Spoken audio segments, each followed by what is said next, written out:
They can't even do the Jefferson. So I don't know what to do. But in the general, we can go strike on now. When you, I want doctors, I can't call because it's, yeah, I don't subscribe. No, I've told her to do a step. Abana, maybe it's banking, please, chair. We've come a long way in discussion. You remember from 21st March, we had a meeting. On 27th March, we had a meeting. And the latest meeting that we had was yesterday, where we had candid discussions and we had largely agreed on almost all the issues except one. All the issues, in fact, the issues that were concerning the counties were cleared 100%. The issues that concerned national government were all cleared except one, the issue of payment of interns. And we all agreed, and even we initialed the draft document. And we agreed that the union leadership goes back to report to their council and their membership so that they can ratify for us to come and sign the return to work agreement, of which since morning, every other time we are being updated that they have been having their meeting since 9 o'clock, because you know they have series or they have several organs to pass through in order for the strike to be called off or for the suspension by the court to be affirmed.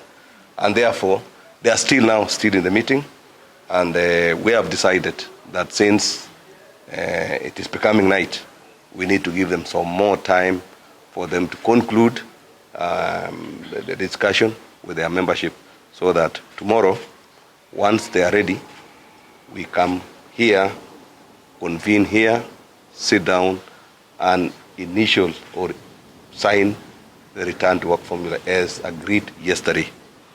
All matters that the unions were asking that have to do with county governments have all been agreed and resolved and initialed, and they are just going through their process of ratifying the same with their membership.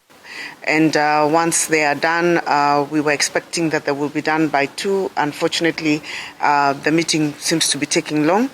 But as we've all agreed that we will reconvene tomorrow for the final signing, and we're looking forward to the strike being called off. In negotiations, people cannot get everything they are looking for. And as a government, we've really bent backwards. We've made a lot of concessions.